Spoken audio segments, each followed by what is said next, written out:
back rooms of City Hall to the halls of Congress, from Tallahassee to Washington. The deals, the drama, the headlines, and the fight shaping Florida's future. There's fire in the sunshine, storm clouds on the rise. Everybody's talking, but nobody's asking why. From the coastline to the Capitol, from Main Street to the Hill, JD and Joey break it down and tell you what is real. Welcome to the political pit. Yeah, we're diving in deep. Local fights and global pressure. No politician gets sleep. The political pit, where the truth won't quit. Florida politics with JD and Joey. Strap in and jump in the pit. Now here are your hosts, JD and Joey.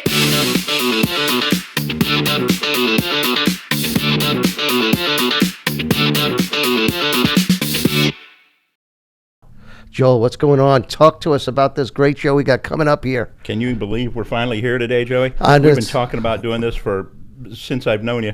Joey's been one of my best friends. What year did you first come to work for us? 2002. 2002. I was like 18 at the time. April 6th, and I had hair. Yeah, me too. I have no idea how badly he's made me look. I'm pretty sure that's coming. Well, he wanted to know about the redistricting. I'm not sure he wanted to know the facts, but that's what he got. Well, it is the Washington Post. I think facts are... they tend to lean a tad left, huh? A little? Yeah. A little? When you walk in the building, you have to hold the wall. Do you? Because the building's built at an angle just to start with? Yeah, it leans left. There you go. Florida's gained, I don't remember, 2 or 4 million people. And it's just realigning. Like in Osceola County, since 2016 to 2024, the Democrats only gained 1,500 in voter registration. The Republicans gained 27,000. That's an incredible number. And so when they redistrict Congressional District 9, which is the one that I'm getting the calls on, we're no longer going to have a Democratic congressman. Well, number one, the county's changed. It's no longer dominated by the Democrats. They've collapsed. And it's no longer a two-party county. It's a three-party county. The NPAs it's almost equally divided now. And like I've tried to tell a couple of them, and the reporter, it's really about who the candidate is. I agree. If I don't run a quality candidate for that seat, it won't matter whether he's got an R or a D after his name. Nobody's going to vote for him. And, it almost sounds like they're being the racist now. Like the only person that can adequately represent the Hispanic community, which dominates Osceola County now, is another Hispanic. Well, if that's the case, then I should only be voting for white men. That's ridiculous. You should be voting for the candidate. No, and I get that completely. And our guest tonight, Representative Ms. Paula Stark, she's proved all that, Joe. She has. Now, I'm a guy in the middle, okay? But I read Twitter or X or whatever you want to call it, and I'm reading everything. So I'm trying to get both sides. And not everybody's right on the right, not everybody's right on the left. I mean, I think most people, my opinion, I think most people are right smack in the middle. And I think what happens is the far left makes the people on the far right and even the people in the middle a little upset. And I think politics has gotten out of whack. And that's one of the reasons we're doing this show, too, is so that we can bring some entertainment to you, kind of bring out me being the average guy, so to speak, Joel being behind the scenes. Less than average. In the pits, as we call it. That's why we call it the show, or behind the ropes. Joel is up in Tallahassee quite a bit. So we'll be able to give you these insights so that when you do tune into us, and we hope you do, send in your letters. I want to put my mother through dental school, so this will help. Right. But I went to a school with a PS in front of it. I get it. PS 34. Yeah. That's how I got this wonderful accent. You got an accent? Well, around here I do. Use, guys? Use. I definitely don't blend. Really excited about having our guest tonight. It's Florida State Representative Paula Stark. You have this vague familiarity. I feel like we've met before, but I can't quite put my finger on it. Have we ever met? Maybe I'm just thinking of somebody else. You're the guy that sleeps on my sofa. Representative Stark, tell us a little bit about your background, your childhood, how you got to the point where you started thinking about politics, if you ever have, and and then we'll go from there. But tell us a little bit about your background. You were born in L.A., if I remember right. Yeah, you love that joke. I do. It never gets old. Yeah. So let me just help everybody out. That is not L.A. It's Lower Alabama. That's L.A. And so I basically was born in Dothan, Alabama, because my family lived in Graceville, Florida, and there was no hospital. They had to cross the state line to have me, and they didn't even have electric. Well, depends on where you were. So basically, I grew up part of my life in the Panhandle in North Florida, and then my parents, we all moved with my grandparents to Central Florida, Osceola County.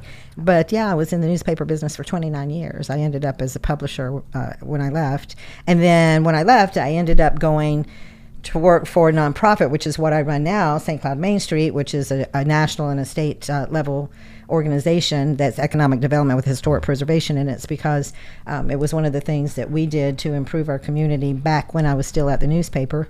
When I left and thought I was going to focus on my children's books, which I haven't focused on my children's books because, the roads take you down a different trail. I've always kind of been on the outskirts of the politics because of being in the newspaper business and because of working at Main Street. You're working with the municipalities and your cities and what you need to do to get things done, and you have to interact with them, and they have to, approve certain projects and those kinds of things. So I was on the other side of it all along different times. I've had people who always wanted me to run for the mayor, and I'm like, oh, no.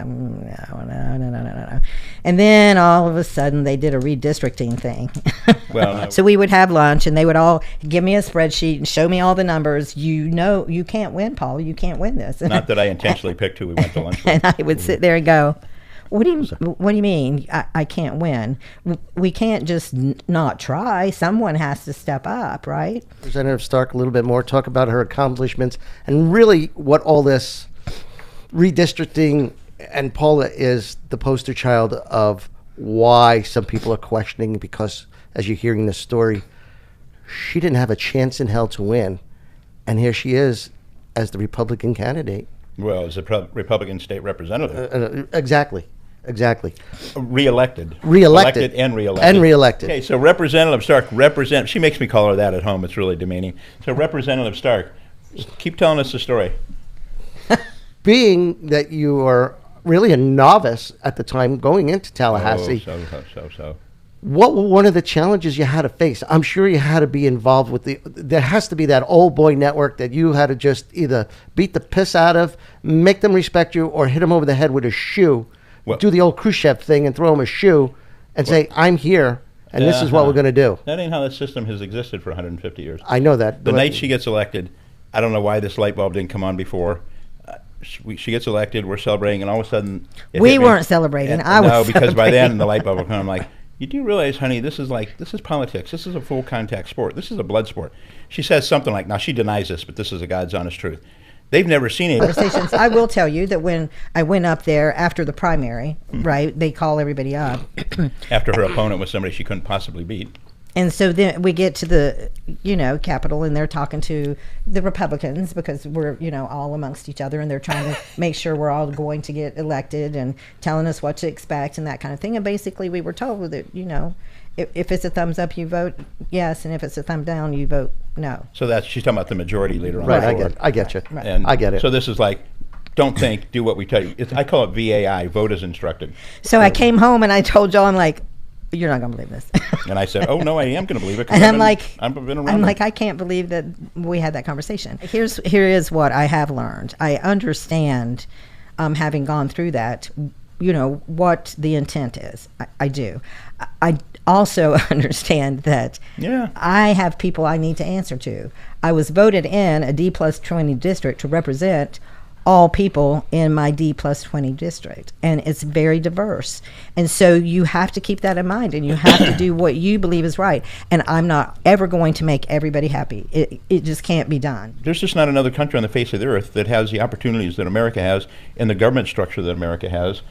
And the legislative process is messy. The saying about making sausage and making laws, but compromise, citizens benefit when neither side get their way completely.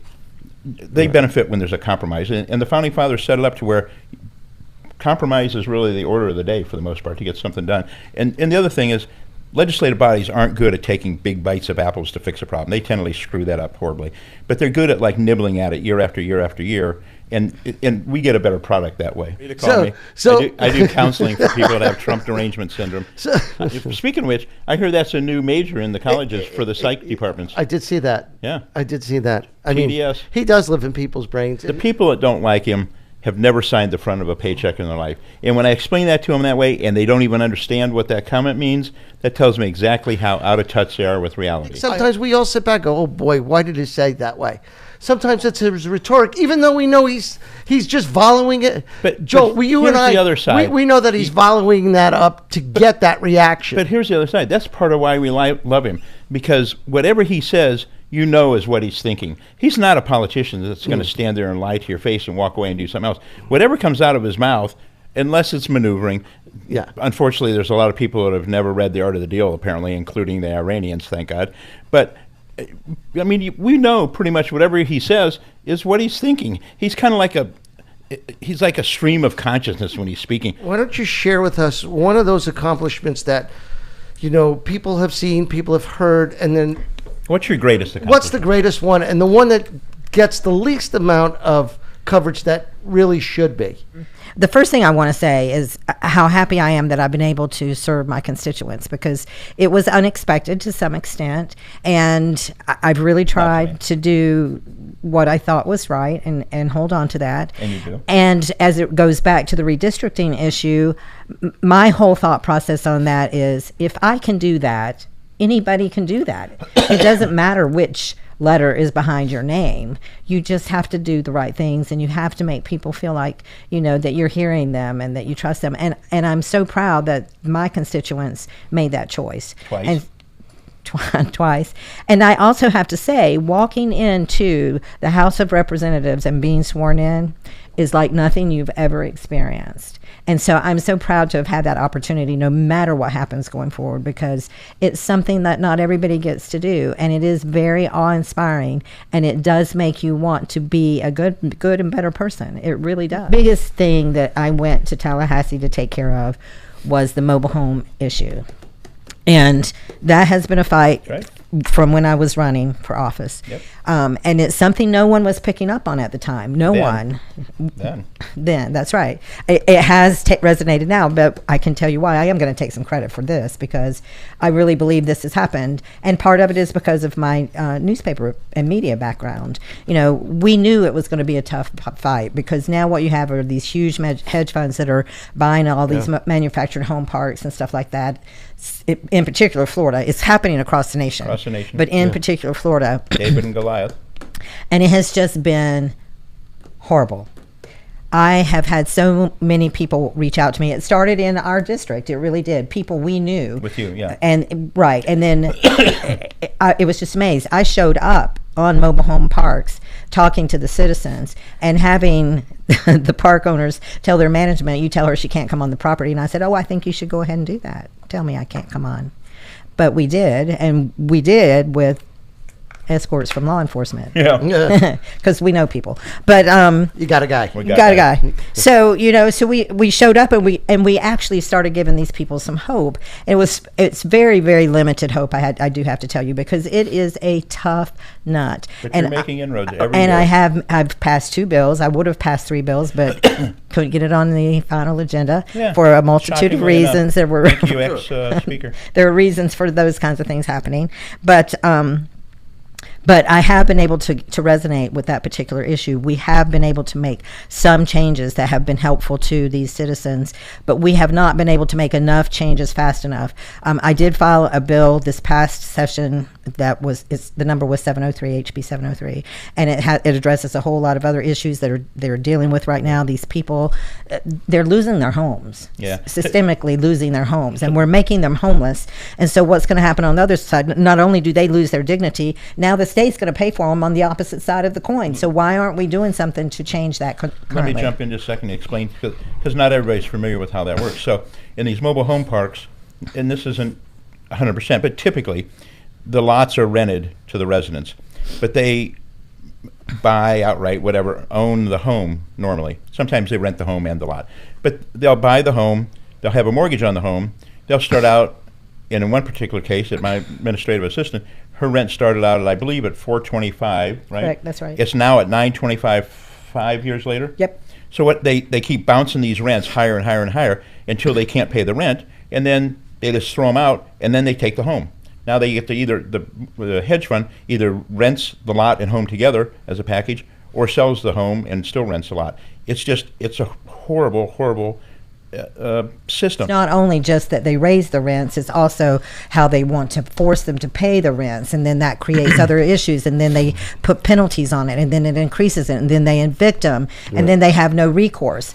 Some of them, if they have HOAs, they've had a way to actually try to fight it, but there's no teeth behind what the previous laws have been for them to be able to go forward with being able to negotiate it. And we're working on all of those pieces. And the other thing I got to tell you that I'm really, really, really passionate about, and we have made strides, not in a bill form necessarily, but for the youth, is what I call a build-a-bill. And I got our school district to agree to do this in our school districts, in our civics classes.